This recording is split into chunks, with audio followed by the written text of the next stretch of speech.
लालची तंदूरी चिकन वाला। एक गांव में कालू कौवा तंदूरी चिकन बनाकर बेचा करता था। कालू कौवा का तंदूरी चिकन पूरे गांव में फेमस हो चुका था, जिस वजह से कालू कौवा काफी अच्छा कमाई करता था। पर कालू कौवा बहुत ज्यादा लालची था, जिस वजह से वो नए नए तकनीक अपना रहा था ताकि वे तंदूरी चिकन को और स्वादिष्ट बना सके और दुकान पर काफी सारा पक्षियां आ सके। कुछ दिन की बात है, कालू कौवा अपनी दुकान पर तंदूरी चिकन बेच रहा था कि अचानक सामने टूना तंदूरी चिकन का दुकान लगा देता है। सामने चिकन तंदूरी का दुकान खुला दे कालू कौवा काफी ज्यादा परेशान हो जाता है और अपने आप से कहने लगता है, अरे ये क्या, मेरे सामने कोई तंदूरी चिकन का दुकान खोल रहा है, ऐसे कैसे, मेरे होते हुए ये नहीं हो सकता। और ये कहकर कालू कौवा टूना के पास जाता है और कहता है, ये तुम क्या कर रहे हो, तुम यहाँ दुकान नहीं खोल सकते हो, तुम्हें पता नहीं है तुम्हारे ठीक सामने तंदूरी चिकन का दुकान है। हाँ मुझे पता है, वैसे भी ये मेरे दुकान है, मैं इसे खोलूं या बंद करूं उससे तुम्हें क्या, ऐसे कैसे, मैं तुम्हें अपने सामने दुकान नहीं खोलने दूंगा, चाहे कुछ भी हो जाए। तुम कौन होते हो मुझे रोकने वाले, वैसे भी ये दुकान मेरी है, मैं इस दुकान में चाहे कुछ भी बनाकर बेचूं, मुझे उससे कोई मतलब नहीं है। लेकिन तुम तंदूरी चिकन नहीं बेचोगे, मैं तो तंदूरी चिकन बनाकर बेचूंगा, तुम मुझे रोक सको तो रोक कर दिखा दो। वैसे भी इतनी बड़ी गांव में सिर्फ तुम्हारा एक ही तंदूरी चिकन का दुकान है, मैंने भी दुकान लगा दिया तो क्या हो गया, तुम्हारे ग्राहक तो तुम्हारे पास ही आएंगे ना, तुम्हारा ग्राहक तो मेरे पास नहीं आएंगे। नहीं, मेरे ग्राहक तुम्हारे पास भी जाएंगे, मुझे पता है तुम्हारा नया दुकान देखकर सारे ग्राहक तुम्हारे पास चले जाएंगे, मैं ऐसा नहीं होने दूंगा। और इस तरह उन दोनों में लड़ाई हो जाता है और बात मुखिया तक पहुंच जाता है। मुखिया बाज आकर कालू कौवा से पूछता है, क्या हुआ, तुम दोनों क्यों लड़ाई कर रहे हो? मुखिया जी, आपको तो पता है इस गांव में मेरी दुकान सबसे पुरानी है, फिर ये मेरी दुकान के सामने तंदूरी चिकन का दुकान कैसे खोल सकता है, ऐसे में तो मेरी दुकान पर असर पड़ेगा। अरे कालू कौवा, ऐसा कुछ भी नहीं है, वैसे भी पूरे गांव में सिर्फ तुम्हारा एक ही तो दुकान है, अगर वो भी दुकान खोल लेगा तो उसकी भी कमाई हो जाएगी, और वो तो सामान के ऊपर होता है कि किसका सामान कितना अच्छा है। तुम्हारा तंदूरी चिकन अच्छा होगा तो तुम्हारे पास आएगा, और अगर उनका अच्छा हुआ तो उनके पास जाएगा, इसमें बुराई क्या है। यह सुनकर कालू कौवा चुप हो जाता है और वहां से चला जाता है। वह अपनी दुकान पर जाकर अपने आप से बातें करने लगता है, मैं इसकी दुकान किसी भी कीमत पर नहीं चलने दूंगा, फिर चाहे मुझे इसके लिए कुछ भी करना पड़े। और वो फैसला करता है, तंदूरी चिकन का दाम गिरा देगा, चाहे उसके लिए उसे थोड़ा सा घाटा ही क्यों न सहना पड़े। फिर उसके बाद तंदूरी चिकन का दाम 100 रुपए से 50 रुपए कर देता है, जिसके बाद कालू कौवा की दुकान पर बहुत भीड़ हो गई। यह देखकर टूना हैरान हो गया। टूना की दुकान पर पक्षियां न आने के कारण टूना परेशान हो जाता है, फिर उन्हें भी 100 रुपए से 50 रुपए करनी पड़ती है, नहीं तो दुकान बंद करनी पड़ती, जिससे टूना का दुकान पर सभी ग्राहक जाने लगते हैं। यह देखकर कालू कौवा काफी ज्यादा गुस्सा जाता है और वे अपने आप से कहता है, मुझे कोई दूसरा तरीका अपनाना होगा, मैं अपनी दुकान के सामने किसी को टिकने नहीं दूंगा। यह कहकर कालू कौवा चिकन तंदूरी में मिलावट करने लगता है, जिसमें कालू कौवा को सस्ती चिकन मिलने लगता है। वहीं टूना पूरी ईमानदारी से काम कर रहा था। फिर कालू कौवा तंदूरी चिकन का दाम 50 रुपए से 25 रुपए कर देता है, जिसके बाद सभी उसकी दुकान पर जाने लगे। अरे कालू भाई, तुमने तो 25 रुपए चिकन तंदूरी देकर हम गरीबों का मान बढ़ा दिया। 25 रुपए क्या, तुम लोगों के लिए तो हम चिकन तंदूरी 10 रुपए कर देंगे, बस तुम लोग सिर्फ मेरी दुकान पर आओ। अरे हाँ भाई, हम लोग तुम्हारे ही चिकन तंदूरी की दुकान पर आएंगे, वैसे भी यहाँ पर कौन अच्छा तंदूरी चिकन बना लेता है, और तुम तो बहुत पुराने भी हो। हाँ, पर कुछ लोग मेरे सामने बराबरी करने आ गए हैं। अरे तुम वहां पर ध्यान ही मत दो, बस तुम अपना काम से मतलब रखो। इसके बाद वो पक्षिया वहां से चला जाता है। धीरे धीरे समय गुजरता गया। लालच के चक्कर में कालू कौवा को धीरे धीरे नुकसान हो रहा था। टूना को नीचा दिखाने के चक्कर में हर हथकंडे आजमा रहा था। और एक दिन की बात है, कालू कौवा अपने आप से कहा, क्यों ना हम टूना का दुकान जला दें, न रहेगी बांस न बजेगी बांसुरी, फिर वह यहाँ से चले जाएंगे। फिर अगले दिन सुबह टूना चिल्लाने लगता है, बचाओ बचाओ, मेरी दुकान को बचाओ, किसने लगा दी आग, मेरा दुकान जल गया, मैं बर्बाद हो गया। कुछ ही देर में पूरी गांव की पक्षियां इकट्ठा हो जाता है और टूना का जलता हुआ दुकान देखने लगता है। फिर टूना कहने लगता है, जरूर ये सब कालू कौवा ने किया होगा, मुझे पता है ये कालू कौवा ने किया है, उसके अलावा कोई और कैसे कर सकता है, वही मुझसे जलता था। फिर कालू कौवा कहने लगता है, भला मैं ऐसा क्यों करूंगा, मुझे तुमसे क्या जलन थी। हाँ, माना कि तुम मेरी दुकान के सामने दुकान खोल दिया, इसका मतलब ये नहीं कि मैं तुम्हारा दुकान जला दूं। कालू कौवा का दोस्त भी कहने लगता है, हाँ भाई, कालू कौवा ठीक कह रहा है, कालू कौवा ऐसा कभी नहीं कर सकता, जरूर तुम्हारी दुकान किसी और ने जलाई है। यह दुकान लाइट शॉर्ट सर्किट की वजह से भी जल सकता है, पता नहीं किसने ऐसा किया, पर मैं तो बर्बाद हो गया। मैंने सारा जमीन गिरवी जायदाद रखकर अपनी ये दुकान को बनवाया था, मैं तो लुट गया, बर्बाद हो गया, अब मैं क्या करूंगा। टूना बहुत ज्यादा दुखी हो जाता है और टूना वहां से चला जाता है। वहीं पर कालू कौवा बहुत खुश हो जाता है। टूना ने अपना दुकान बंद कर दिया था। फिर कालू कौवा चिकन तंदूरी का दाम बहुत ज्यादा बढ़ा देता है और 100 रुपए प्लेट बेचने लगता है। पक्षियों को मजबूरी में तंदूरी चिकन खानी पड़ती थी। एक दिन मुखिया तंदूरी चिकन खाने आया और उसने हरिया से कहा, अरे कालू कौवा, टूना का दुकान बंद होते ही तुमने फिर से तंदूरी चिकन का दाम 100 रुपए कर दिया, क्या बात है, ऐसा क्यों किया। अरे मुखिया जी, आपको तो पता ही है चिकन कितना महंगा है और उसे भी तो तंदूरी चिकन बनाने में बहुत समय लग जाता है। मैं नहीं चाहता हूँ कि तुम्हें मिलावटी वाला तंदूरी चिकन खिलाऊं, इसीलिए थोड़े दाम बढ़ा दिए। ठीक है, भले ही दाम बढ़ा देना, लेकिन मिलावटी तंदूरी चिकन कभी मत खिलाना। अरे चिंता मत कीजिए, ऐसे भी आप हमारे बहुत पुराने ग्राहक हैं। इसी तरह कालू कौवा तंदूरी चिकन बनाने में व्यस्त हो जाता है। धीरे धीरे समय गुजरता जा रहा था। कुछ दिन के बाद मुखिया ने कालू कौवा को बुलाया। कालू कौवा जैसे ही वहां पहुंचता है, टूना पहले से ही मुखिया के घर में होता है। मुखिया काफी गुस्से में लग रहा था। उसने कालू कौवा से कहा, क्या बात है कालू कौवा, मैं क्या सुन रहा हूँ। मैं सुना हूँ तुम मिलावटी चिकन तंदूरी बेच रहे हो और तुमने ही टूना का दुकान जलाया था। नहीं मुखिया जी, मैंने ऐसा कुछ भी नहीं किया, और मैं ऐसा क्यों करूंगा। मुखिया जी, इनसे ये बात पूछिए कि इसे कैसे पता कि मैंने आपको ये बात बताई।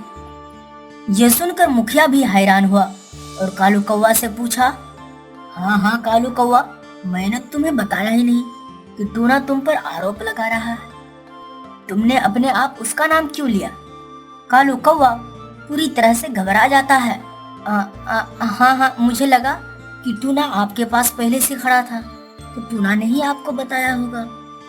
नहीं, मुझसे ये बात टूना ने नहीं, तुम्हारा दोस्त ने कहा, और तुम उन्हें पैसा देकर टूना का दुकान जलवाया। ये सुनकर कालू कौवा बहुत ज्यादा घबरा जाता है। उन्हें नहीं पता था कि उनकी सच्चाई इस तरह सामने आएगी। और कालू कौवा का दोस्त सबके सामने आता है और वो कबूलता है और वो सब कुछ सच सच बता देता है। हाँ मुखिया जी, इन्हीं ने हमको पैसा देकर टूना का दुकान जलाने को कहा था और मैंने पैसा लेकर टूना का दुकान जला दिया था। मुखिया जी, कालू कौवा ऊपर से ही अच्छा है, बाकी अंदर से बहुत लालची है। टूना मुखिया जी से कहता है, क्या मुखिया जी, मैंने आपको उसी दिन कहा था कि मेरा दुकान जलाने के पीछे कालू कौवा का हाथ है, लेकिन आपने मेरी बातों पर भरोसा नहीं किया था। हाँ कालू कौवा, तुमने इसका दुकान क्यों जलाया और तुम मिलावटी तंदूरी चिकन भी बनाते हो।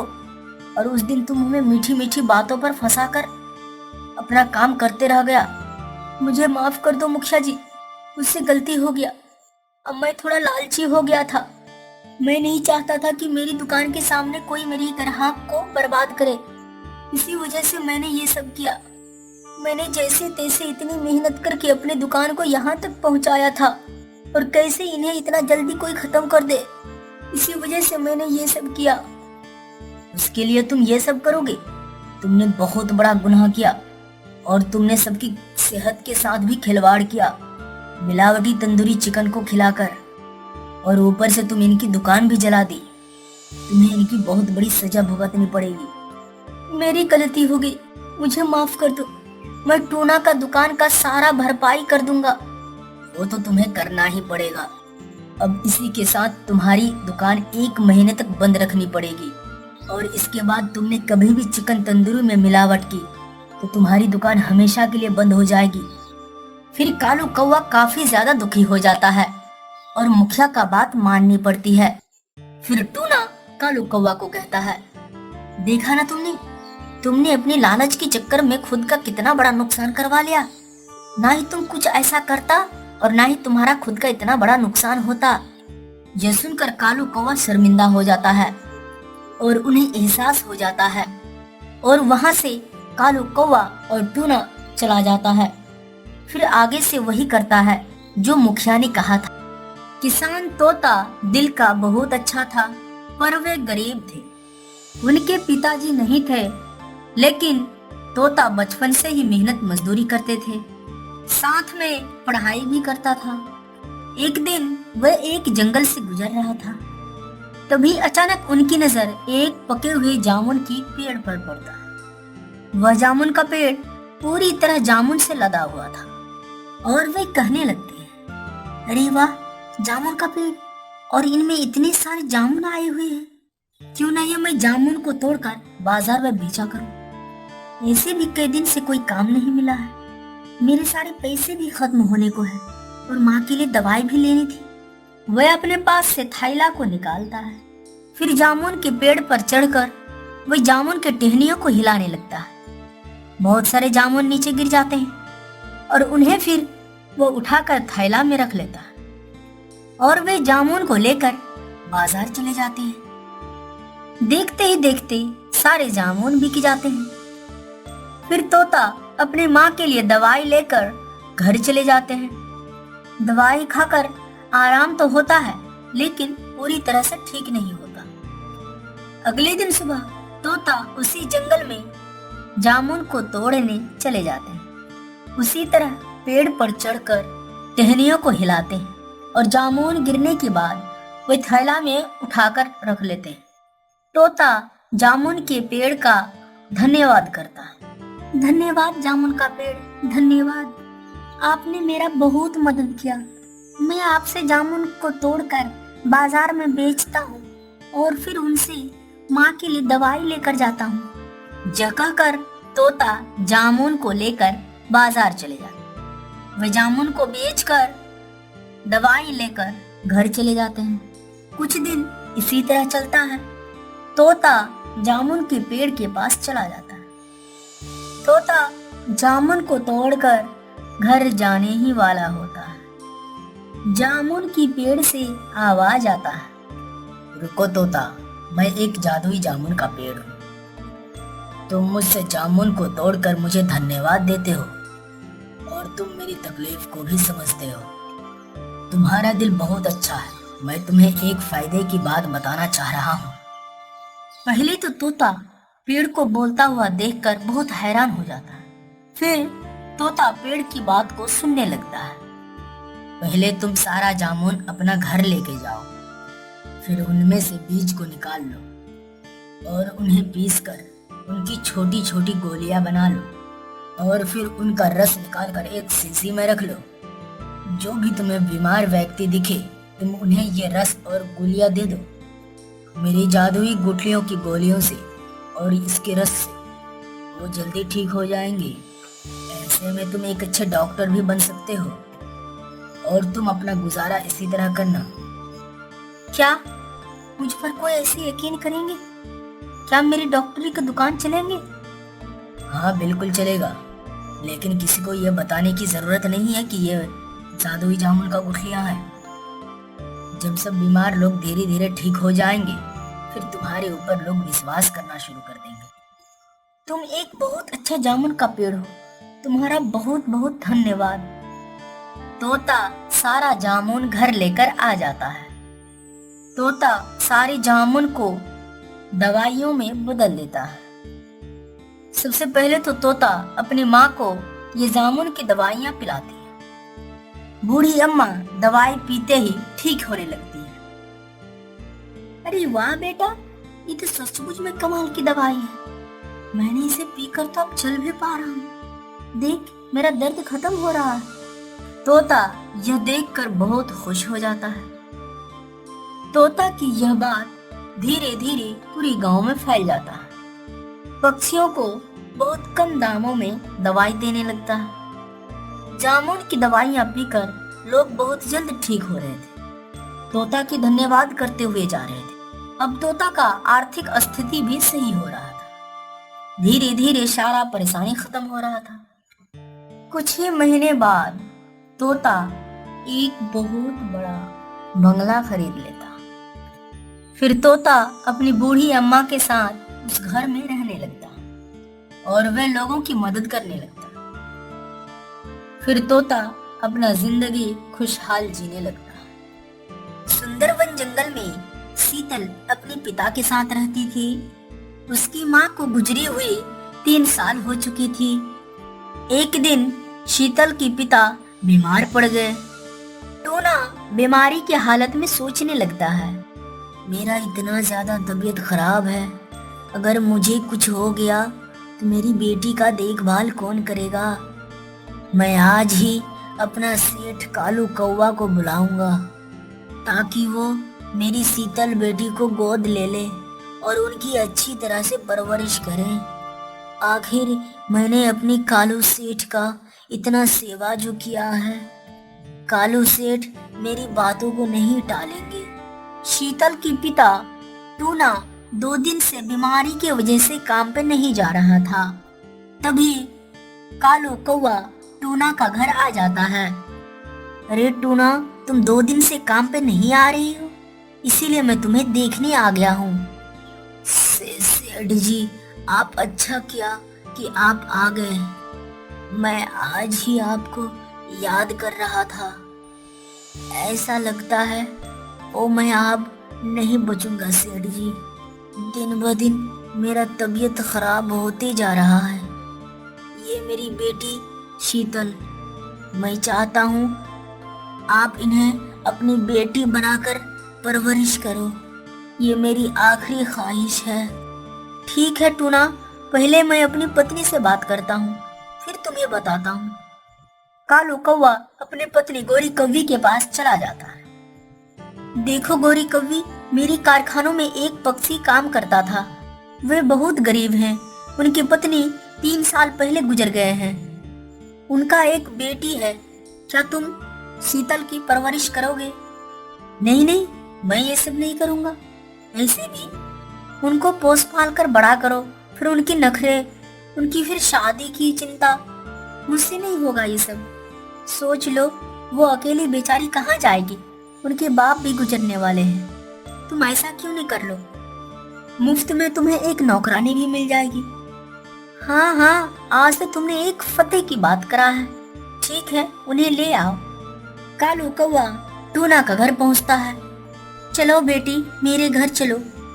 पापा, मैं आपको छोड़कर नहीं जाऊंगी। जाओ बेटी जाओ, अगर तुम नहीं गई तो तुम्हारी परवरिश नहीं हो पाएगी। यहाँ तुम्हें देखने वाला अब कोई नहीं रहा। शीतल आगे की सोचकर कालू कौवा के साथ चली जाती है। गोरी कौवी शीतल से मीठी मीठी बातें करने लगती है। शीतल, तुम कुछ खाओगी? नहीं माँ, मुझे भूख नहीं है। अरे सुन शीतल, मैं तुम्हारी कोई माँ नहीं हूँ। तुम मुझे आज से मेम साहब कहा कर, मेम साहब। अब जा जाकर किचन में सो जा। सुबह होते ही गोरी कौवी किचन में आ जाती है। अरे ओ शीतल की बच्ची, उठ, सुबह हो गई है, हमारे यहाँ इतना देर तक सोने की आदत नहीं है किसी को।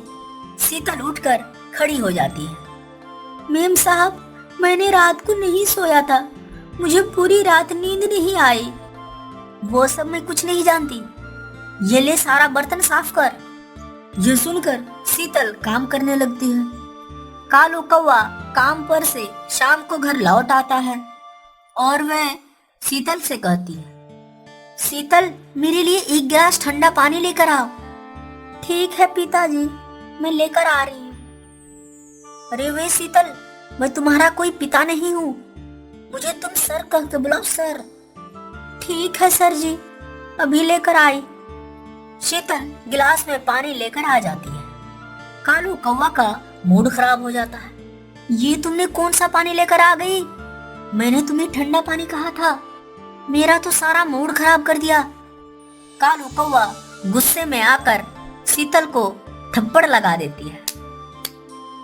धीरे धीरे समय गुजरने लगता है। कालू कौवा को खबर मिलता है कि शीतल की पिता गुजर गए हैं। कालू कौवा यह खबर उनकी बेटी शीतल को नहीं बताते हैं। एक दिन की बात है, शीतल किचन में सो रही थी। वह सपने में देखती है उनके पिता उनसे मिलना चाह रहा है। शीतल की आंख खुल जाती है पर उन्हें कोई नजर नहीं आता। शीतल कालू कौवा और गोरी कौवी के पास चली जाती है। मेम साहब, मुझे पिता के पास जाना है। मेरे सपनों में आज पिता आए थे, वो हमसे मिलना चाह रहे हैं। नहीं, भूल जाओ इस सपने को, कोई सपना उपना नहीं होता। तुम्हें कहीं नहीं जाना है, चुपचाप घर पे ही रहो। नहीं मेम साहब, मैं तो जाऊंगी, मुझसे रहा नहीं जा रहा। जाओ अपने किचन में सो जाओ, कहीं नहीं जाना है तुम्हें। ठीक है मेम साहब, कहकर शीतल चुपके से भाग जाती है। शीतल घर पहुंचकर देखती है उनके घर एक अजनबी पक्षी तोता खड़ा होता है। तुम कौन हो और मेरे घर में क्या कर रहे हो? तुम्हारे जाने के बाद तुम्हारे पिता गुजर गए हैं, मैं ही उनका देखभाल कर रहा था। शीतल कालू कौवा के घर की सारी बात तोता को बता देते हैं। तोता शीतल की जुल्मी बात सुनकर बहुत मायूस हो जाते हैं। तोता शीतल को एक आइडिया देते हैं। तुम एक काम कर सकती हो, ना तुम यहाँ रह सकती हो और ना ही कालू कौवा के घर जा सकती हो। तुम एक काम करो, मुझसे शादी कर लो। यह बात सुनकर शीतल बहुत खुश हो जाती है। तोता और शीतल एक दूसरे से शादी करके बहुत खुश रहने लगते हैं और वे एक नई जिंदगी की शुरुआत करते हैं।